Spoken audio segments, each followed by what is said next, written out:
संपूर्ण महाराष्ट्राचे मुख्यमंत्री देवेंद्र फडणवीस साहेबांनी जे आपल्या मंत्रिमंडळाच्या माध्यमातून डिजिटल सेवा जे नागरिकांना मोबाईलवर जे करून दिलेली आहे ती अतिशय छान आहे।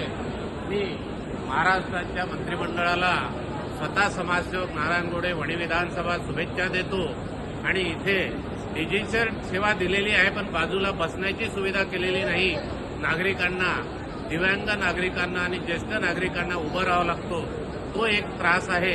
कारण लाईन जरी बंद झाली असेल परंतु बाजूला बसण्याची सुविधा नसल्यामुळे आणि या आमदार निवासमध्ये काही आमदार महोदयांनी 3 मजली शिड्या बनवून आपण पत्र दिल्या 9 ते 12 लोकांना थांबता येतो आणि काही आमदार महोदयांनी ते आमदार निवासाकडे फिरूनही पाहत नाही।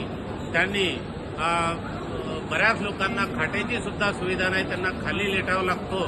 बरीचशी गैरसोय या विधानसभेत आलेल्या नागरिकांना होतोय आणि इथे मंत्रालयात नंबर लावलेल्या नागरिकांना उभं राहायची ज्यांची व्यवस्था नाही त्यांना बसण्याची व्यवस्था करून दिली पाहिजे।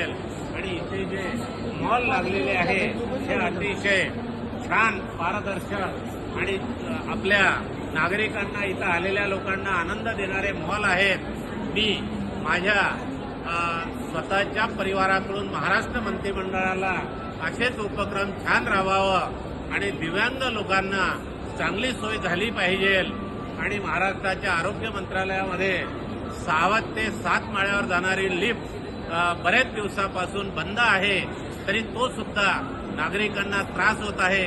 म्हणून महाराष्ट्राचे आरोग्य मंत्री महोदयांनी याकडे लक्ष द्यावं अशी मी संपूर्ण महाराष्ट्राच्या जनतेकडून नवरात्र निमित्त खूप खूप शुभेच्छा देतो आणि इथेच थांबतो।